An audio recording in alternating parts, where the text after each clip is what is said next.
And now, live from Level 5 Productions on the island of Milleronia, it's The Larry Miller Show.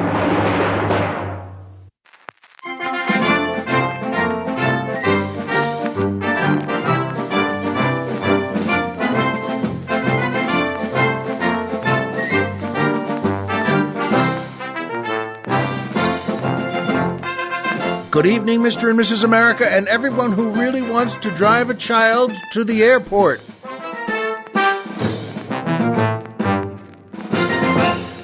One of your children, by the way, and now, that's right. Welcome back to the Larry Miller Show, folks, and we're glad to have you. I'm Larry Miller, but in a way, aren't we all? And boy, oh boy, it's hot and beautiful today here on the mainland. That's right, I'm on the mainland again, and it involves driving a child to the airport, and I'll tell you all about it. It was quite a ride, before, during, and after. But boy, oh boy, am I happy. It's just gorgeous here.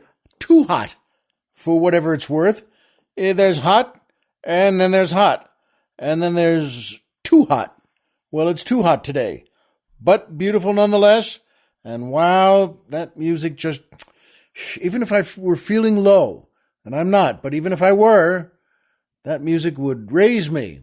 And it does every time. That's, of course, the James Mattis Orchestra and the June Taylor Dancers, featuring boy tenor Mike Lucking, asking the musical question, how does one prepare for a movie acting role as an Italian hairdresser? Boy, good question. Heck of a question, Mike.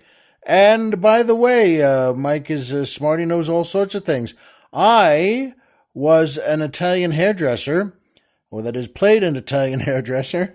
I wasn't an actual Italian hairdresser. That's still just a crazy dream.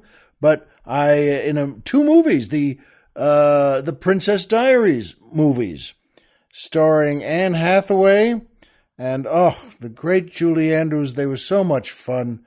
And the triple great Gary Marshall directed both movies, and he cast me. He was always the greatest guy. I'll love him forever. And he wanted me to play the Italian hairdresser for the princess, to make her right, that I was known all over the world. And my name was Paolo Puttanesca. And you'll forgive me, that may mean something in actual Italian, but I don't know what it is.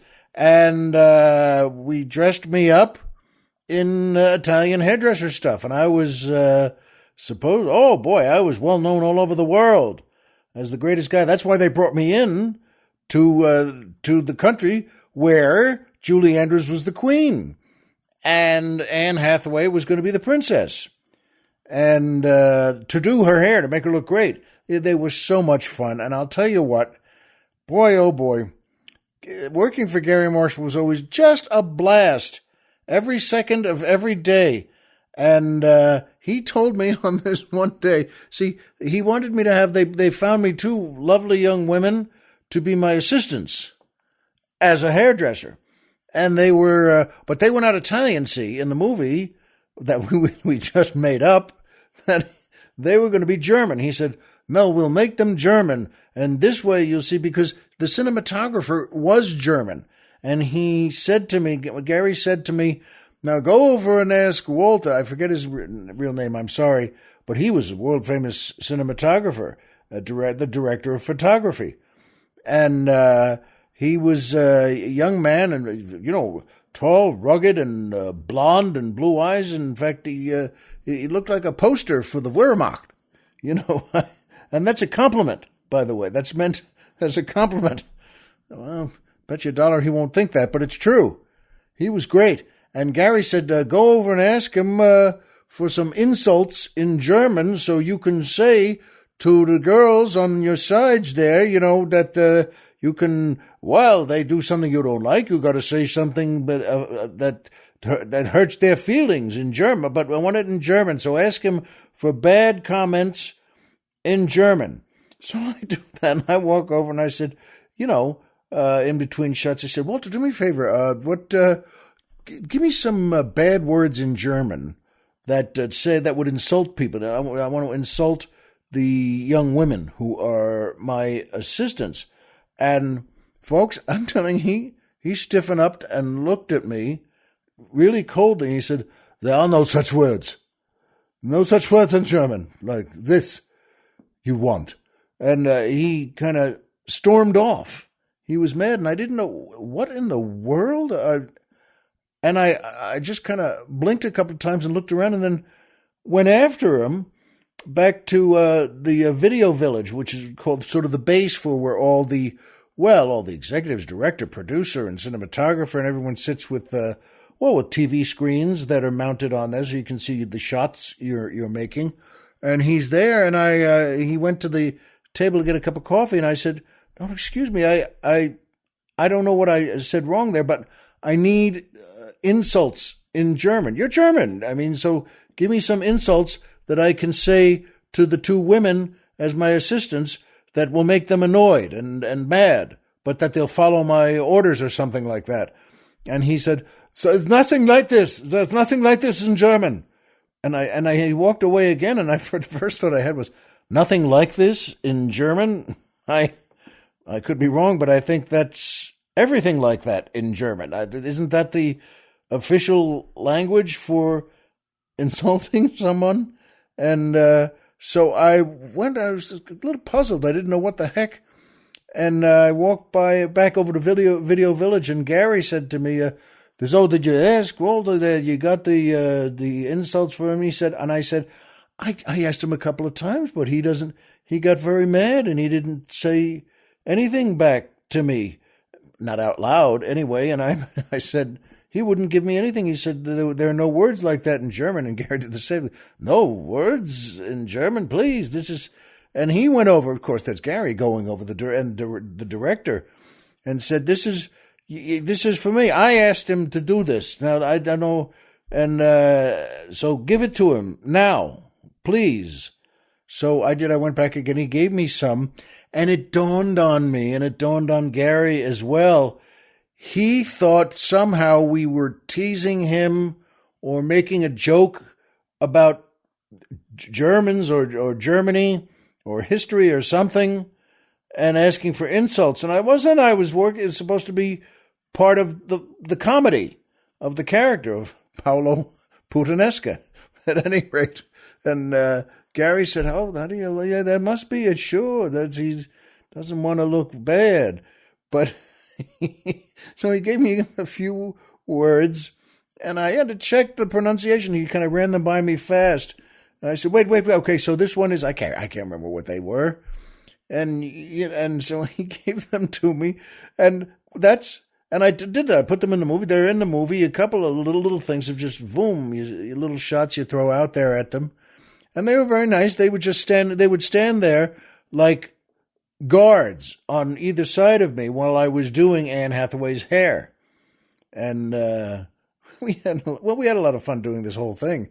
But Mike, that's one answer to how does one prepare for a movie acting role as an Italian hairdresser. And the one answer is you ask your German cinematographer for insults in his native language. And you prepare to run really fast if he doesn't like that. In any case, good question, Mike. And boy, oh boy, that was fun making that movie. And Gary, I love you forever.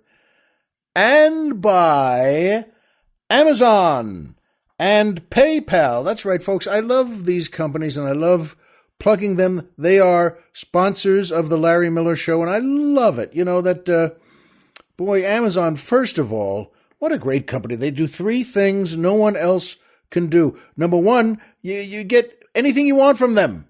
Anything you want, you can order from them, except, of course, an actual Amazon. You can't get a woman who's 6'1" and strong as an ox and gorgeous.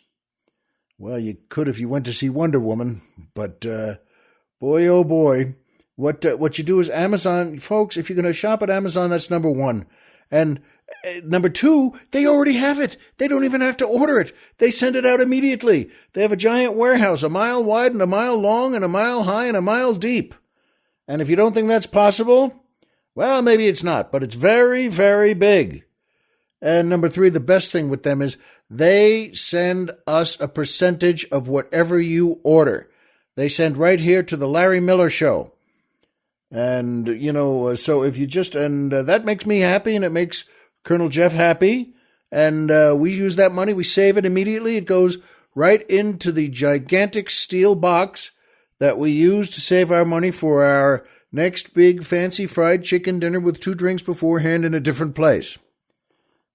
To which we might invite Dr. Chris again. And what you want to do is to get to Amazon. You could get to Amazon 100 different ways, but don't do that. Never mind your laptop, your this, your anything. What you do is go to our website first, LarryMillerPodcast.com. Who's on the mountain? Tom Mix. Boy, those strings just go. When they go, whew, and there's no, they don't give you a sign beforehand that they're about to go. They just, uh-oh. You better delay the show another minute or 2 while you can put on a new string. In any case, do that and click on we have a banner that says Amazon on our website. Click our banner and we'll take you there. So you click our banner, then go take a nap. Lay yourself down in your easy boy chair or your lazy boy chair. And boy, just put your feet up there and cross your legs and you can watch a ball game or have a big tuna sandwich or just take a nap. Sometimes the best of all. In any case, click the Amazon banner and we'll take you there. You buy whatever you like and it doesn't cost you anything extra. And Amazon sends us dough.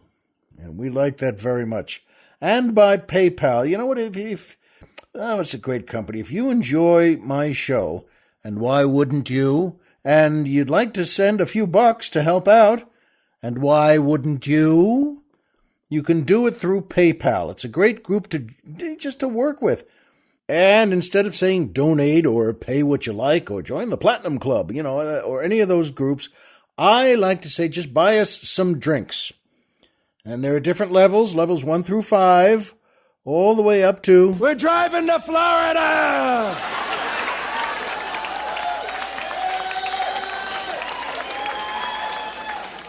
I love the way that guy yells, yes! All right, so you know what? You do that. Look for the PayPal banner on our website, too, because we have one for them also on LarryMillerPodcast.com.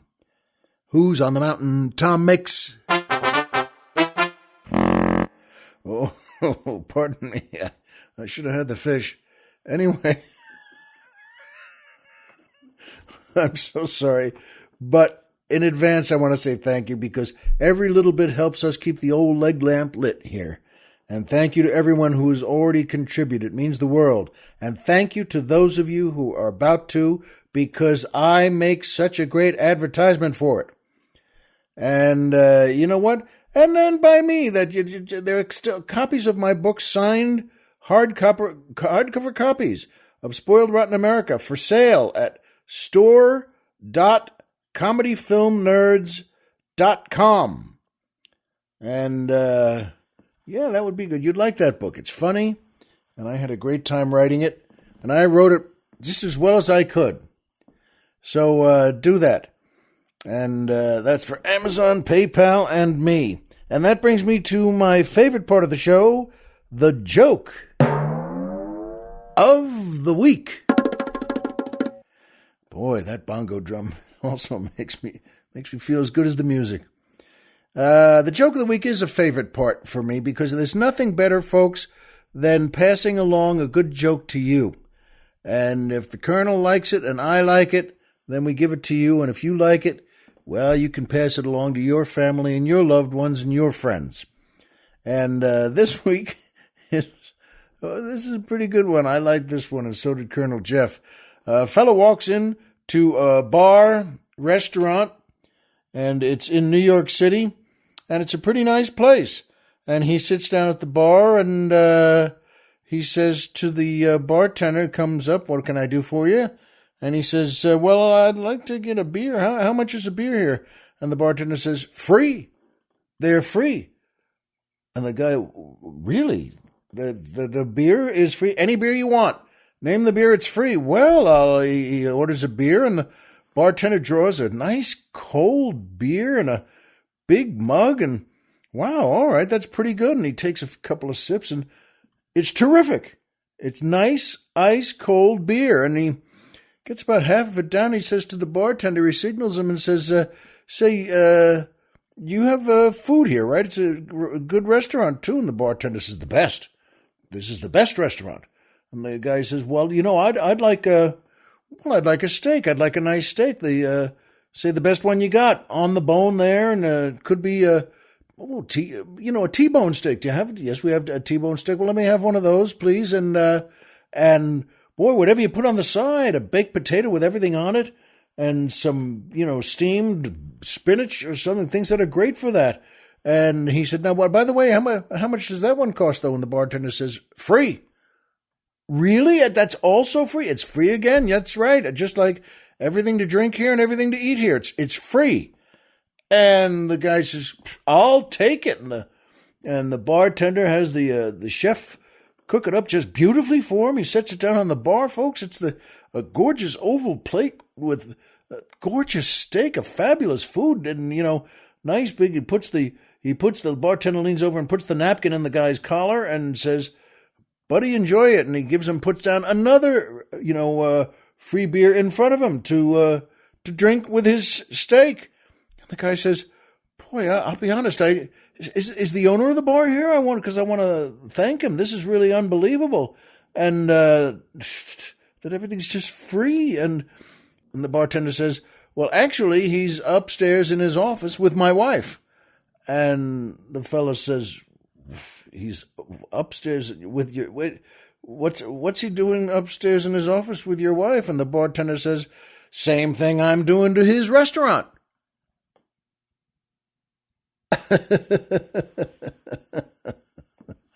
I got a kick out of that, and so did Colonel Jeff, and I hope you did too. Oh, so that's why it's all free. Fair enough. And that brings me to my second favorite part of the show, the Poetry Corner.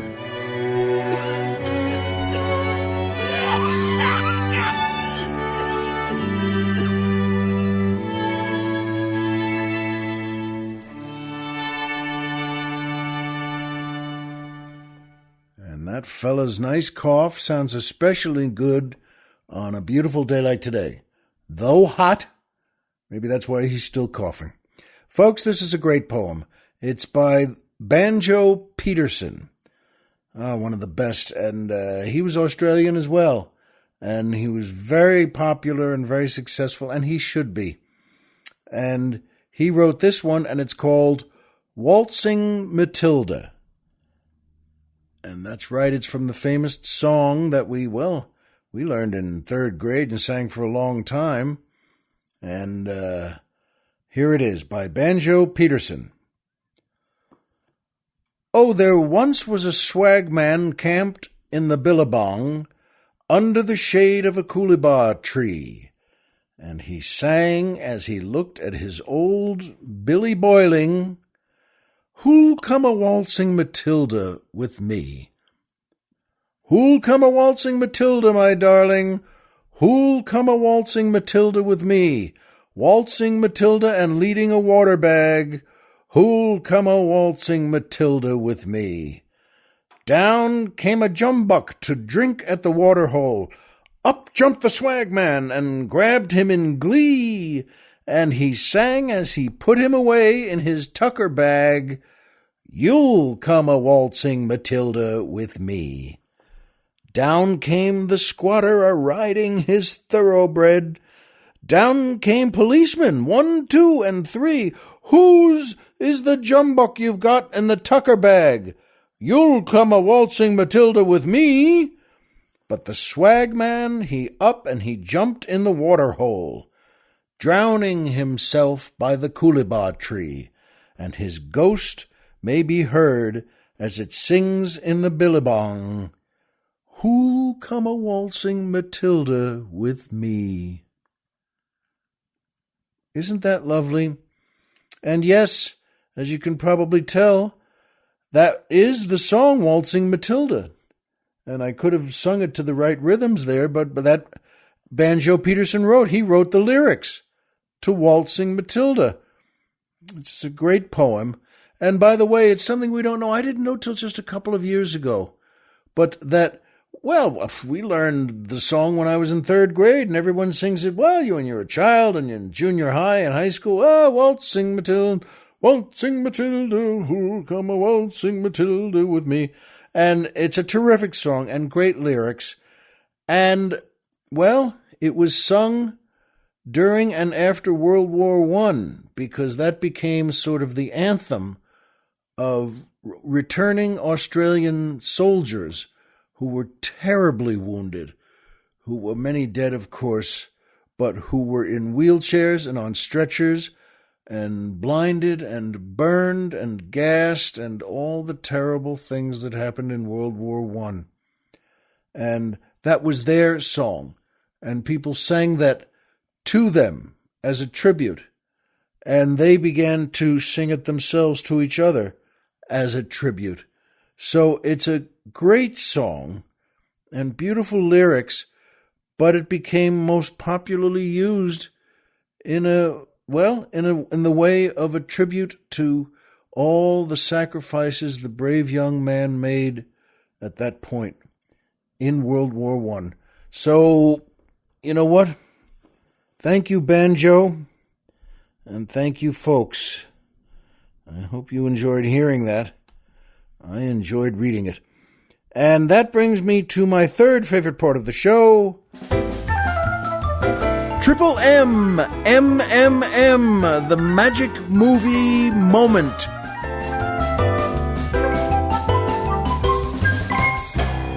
Oh, I love that song.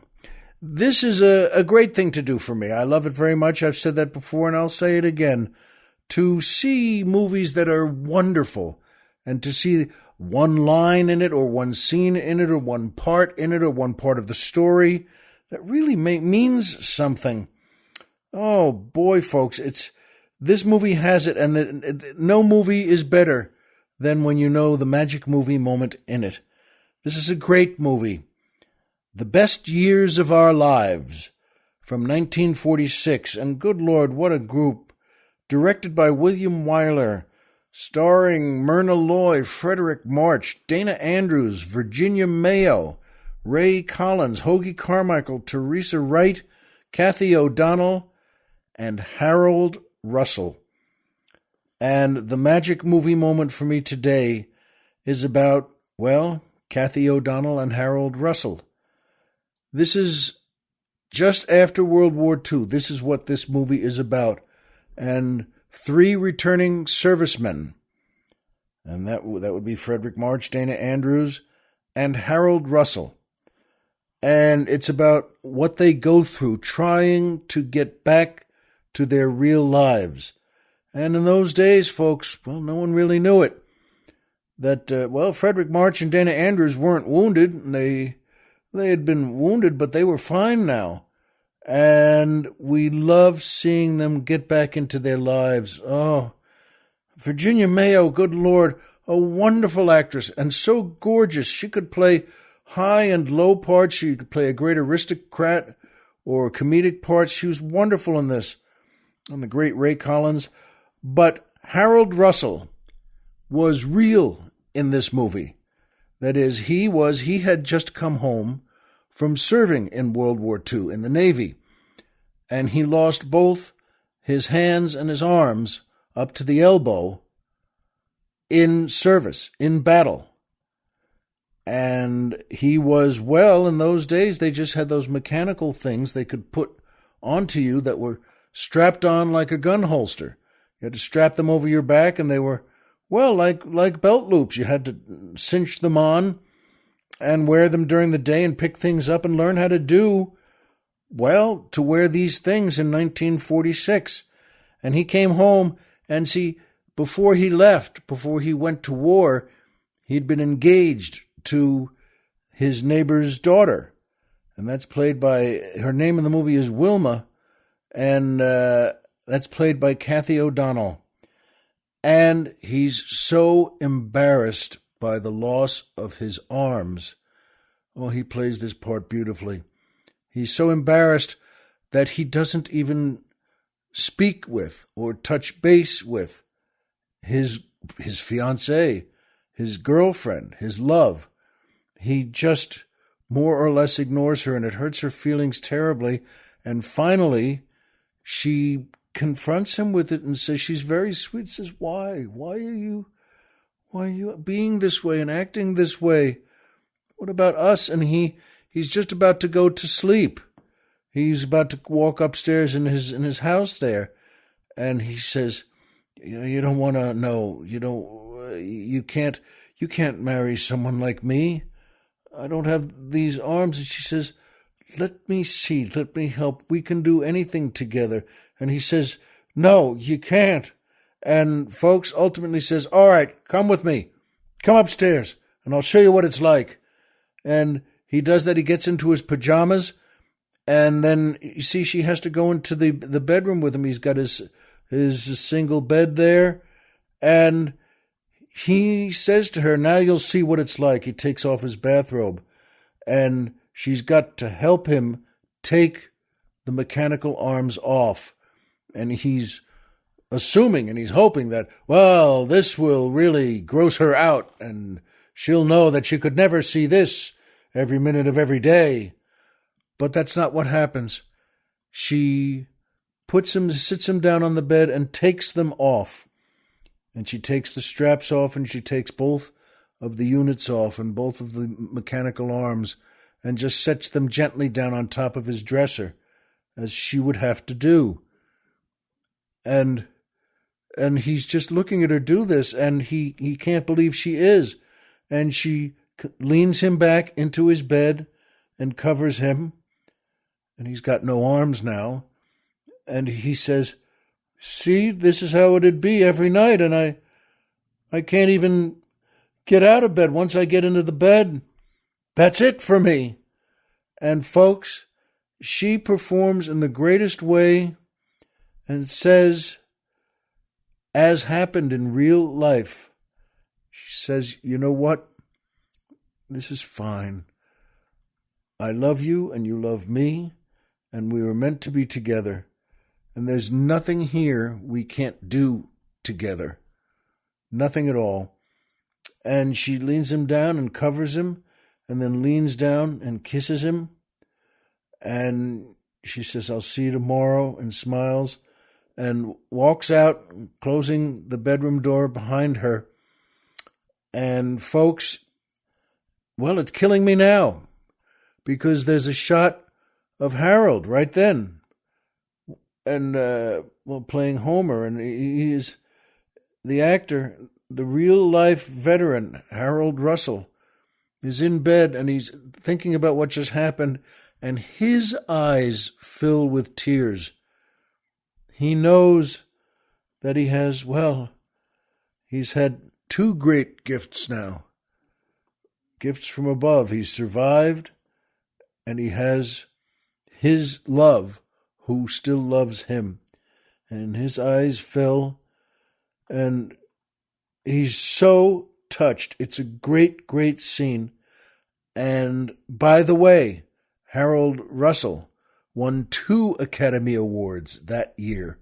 One for playing this part, and one for playing the type of part that could really help and affect all the other wounded veterans who had come home to America and were living the same way.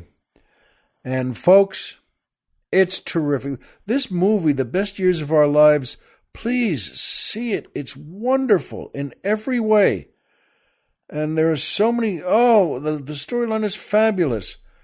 But I'll tell you what, Harold Russell winning back his girlfriend's heart and giving his heart to her is one of the greatest magic movie moments I've ever seen. And I hope you'll agree. That's the one this week for me. The Best Years of Our Lives. from 1946, directed by William Wyler, starring Myrna Loy, Frederick March, Dana Andrews, Virginia Mayo, Ray Collins, Hoagie Carmichael, Teresa Wright, Kathy O'Donnell, and the great Harold Russell. Please see it if you never have, and please let us know.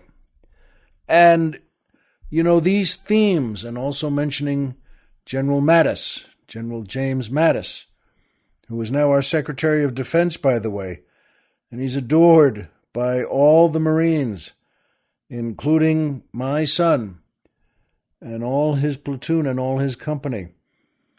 And I just drove my son to the airport today.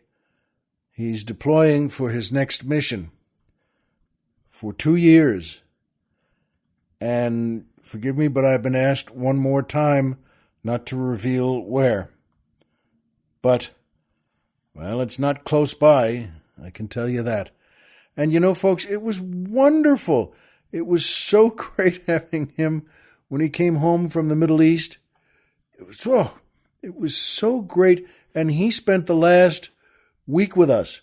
And he had to do a couple of Marine things where you got to, drive back to the base. And that's a long drive, by the way. It's about 3 hours each way down to San Diego. And then back up again and sign the right papers and get everything all set. And we went out to dinner a couple of times when his younger brother graduated from high school, which was about 2 weeks ago. And we went out to dinner. I told you that story, I think, last week about the Pacific Dining Car Company, which is about the same as the one they have in Iraq, or they would have, because it was 120 degrees in that room. But in any case, we had so much, good time together. Even though you're trying to do, we didn't wind up doing much of anything, but somehow that's the best. I thought, we'll have, he and I'll take a couple of trips out, make a nice lunch of it here and there, and so I can just stroll with him or maybe sit in the park and we can talk about life and this and that. But you know what? Just being with him did that. And his mom, God bless her, she just adores him so much, and she never let go of him. Hugging and kissing, and today was the day. Yesterday, I drove him down to the car barn. It's in Orange County, which is a couple hours from here, and that was to sign up the car he was going to leave there that he had just gotten a couple of months ago, and but he had to have a place to leave it. And these fellas did a good job. There was he found this one on the internet because, one was, the one he was originally going to go to was $90 for the month. But as he said, you don't want to leave your car like that for a couple of years because it's essentially just outdoors in a parking lot and on concrete, and it just sits there. There's nothing covering it, and there's no one looking after it, and no one. So he found a place on the internet, and he deserves it, and God bless him. In fact, my wife and I just said to him, you know what, we'll pick it up. Don't worry about this. And good Lord, he deserves so much more. But I drove him down to the car area, the car barn. I can't remember the Rabsio storage in Orange County, and the guy was so nice there. And boy, oh boy, by the way, do they ever have a whole building full of great cars. They have fire engines that are new and old that are in fabulous shape. And some couple of old Cadillacs. And that's the one when he was walking us around. And they always catch my eye. They're really great. Like a 68 Cadillac convertible. Come on, folks. And in perfect shape, yellow with a white convertible top. That may sound a little knuckleheaded, but to me, that's wow. And that one was next to a race car, NASCAR, driven by, Christian Fittipaldi, who was the younger brother of the great Emerson Fittipaldi. And holy mackerel, they have the thing there in perfect shape. Now, how it got there, I don't need to know how it got there. I don't know what. Boy, who'd you get for this one? and someone couldn't pay the bill. But folks, we did that. We drove down there. He drove his car and I drove mine, and I picked him up there. And it takes a while. It takes a little more than 2 hours to get down there, and that's fine. Then we filled everything out, and we shook hands with the guy. Funny, I told him I wanted more of a ceremony, too. I wanted something where the guy says, maybe it's something they wrote down that they just always say, well, Mr. Miller and Mr. Miller, we thank you for coming here, and you should have no worries. We will take great care of your car, and anytime you want, I mean, say something. Wouldn't you like that? I wanted that, instead of just, as he shake hands and after signing something, and then he kind of turns his back and shuffling a couple of papers, and I said, I'm standing with my son, and we looked at each other, and I said, is that it? And he said, yep, you're all set. Oh, well, all right. I guess I knew we were all set, but couldn't you say you're all set, or couldn't you say something kind of affectionate and that you say to all people who are leaving their cars, especially when their son is a Marine deploying for active duty? But I didn't say that. I'm not that stupid. I'm very close, but not that stupid. And folks, my son and I got back into my car, and we started driving back up to home. And I took this freeway, that freeway, got on this and that, and you probably never save any time that way, but he took a brief little nap in the car, which is the best thing a parent wants. It's just so wonderful that your son at a time like this in his life, and he's such a good boy, a good soul, and you know what? Let him rest. I'll do the driving, and he can do the sleeping. After all, I can, after he deploys, well, he'll be doing a lot that's much harder than sleeping. And folks, I'm telling you though, we got home, and it was just terrific. It was so small. Another thing I've talked about, a theme I've used many times before. The best things in life, the best things are often the small things that become the big things. And today, folks, we got up early. We got up at 6 because he had a call time for 8:45 at the airline, and he said, I want to go a little early. And I said, that's smart. I know something about flying, as you know.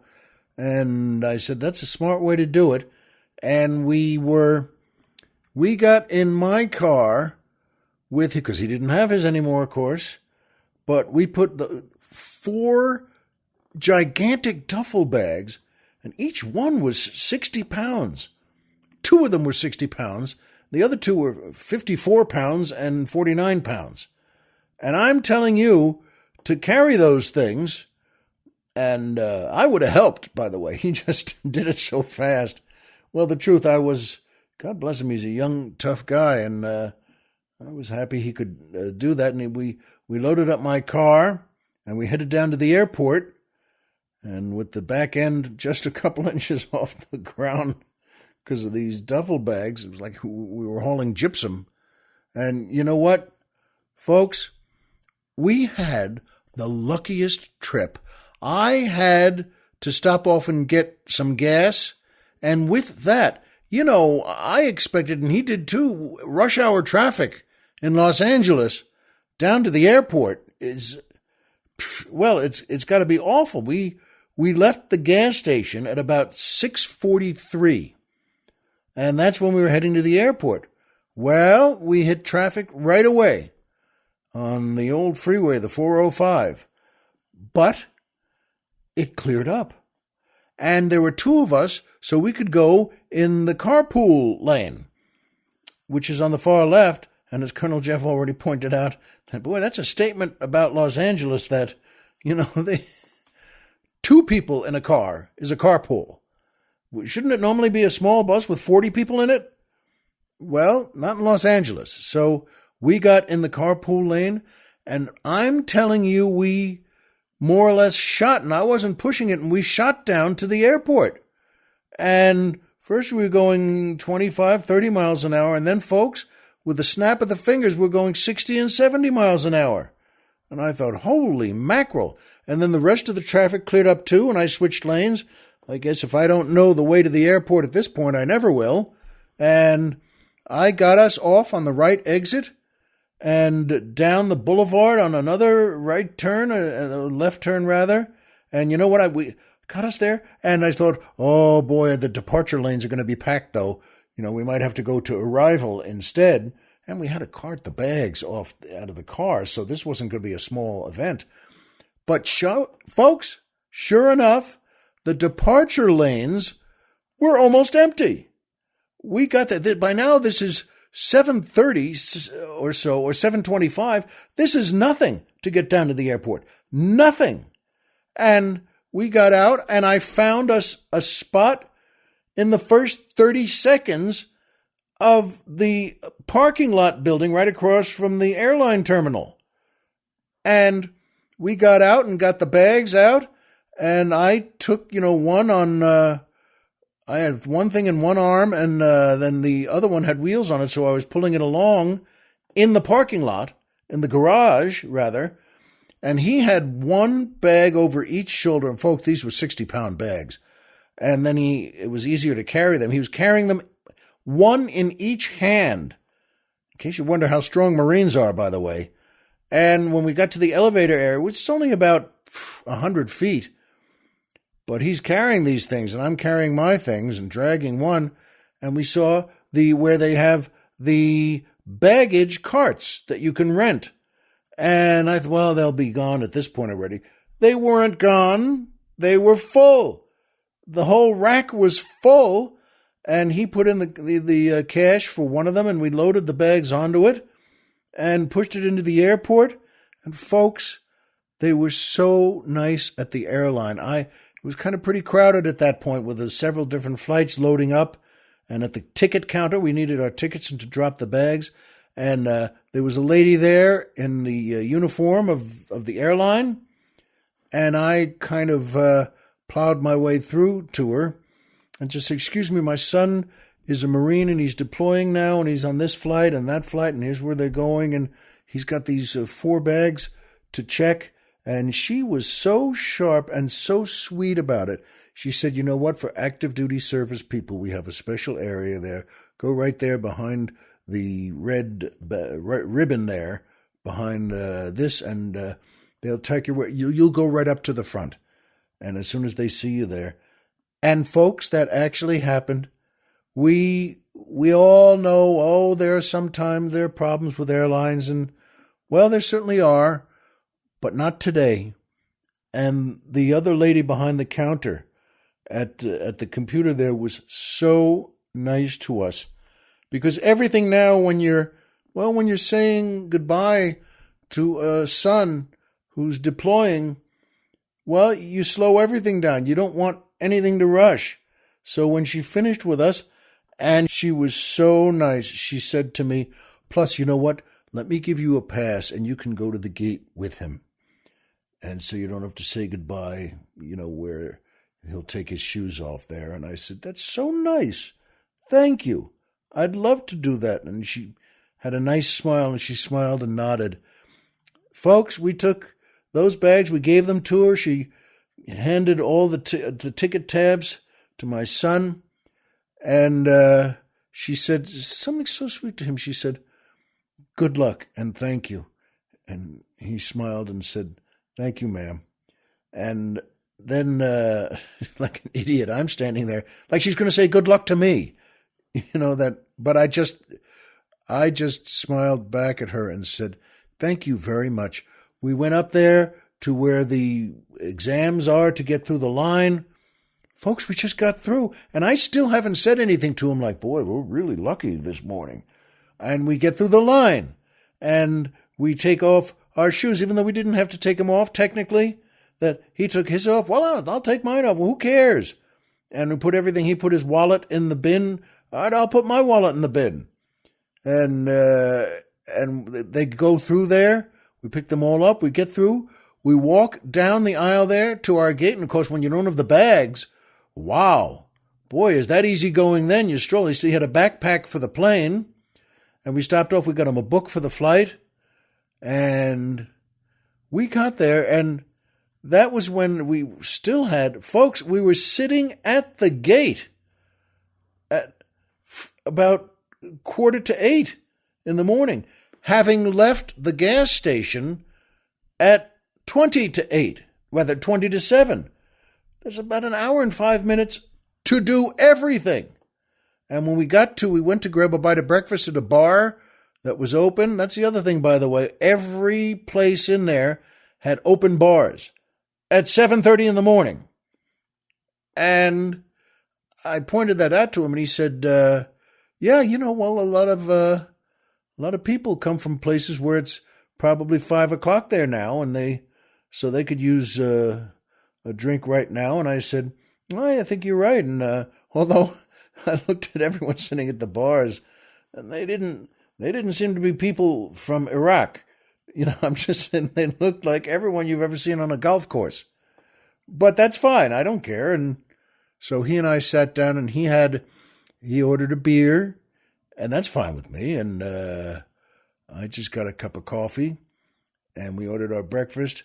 And that's when I finally said, when that breakfast came, and the bartender, who was very nice, he knew my son was in the service, by the way, and he knew my son was deploying. We didn't say anything, but he just knew. I think a good bartender always just knows. And he was very nice to us. And when that food got set down, we thanked him, and then we looked at each other. And now that we were about to eat, I said, pal, we've had some good meals over the last week in some fancy places, but I'll bet you $1, none of them is going to be better than this one right here. And he agreed, and I was right. And that's when the same thing, we were ready to leave the bar, and I paid, and the bartender was there and said, okay, see you, good luck. And that's another moment I didn't want to end. We still stood there, and so, we both sort of said, okay, so that's it? Yeah, oh yeah, you're all set. Okay, all right. And we went back to the gate. If Colonel Jeff can get this out of my phone camera, we'll have it up on our website today. I took, after I sat there with him for a while, I said, well, you know what, I'm going to head back, because I'm doing my show today, The Larry Miller Show, my podcast. And he said, yeah, that's great. He said, all right. And we stood up and we hugged. And it was a good hug, not a short hug. And we said some nice things and a little prayer. And then we just smiled, and I started walking away. That's when about 50 feet away, I took out my camera and took a picture of him. And he turned and smiled and saw me. And that's another thing, not wanting a moment to end. When have I taken a picture like that? I never have, but I thought it would make the moment a little longer. And you know what, folks? So my son has deployed for his next mission. And I went back to my car in the parking garage just across the way, in one of those little walk bridges between a terminal and the parking. And I guess I'm on my mission too, my next mission. And so is Colonel Jeff. And so are you. And I think I trust us all. I know that the same way you and I know everything. That Homer is Homer and Pluto is a planet. So remember, folks, as always, if you walked out of bed today and had a job to go to and a home to come back to and someone there who cares about you, folks, the game's over and you've won. My son is in the air now, so let's you and I be in the air ourselves today. See you next time.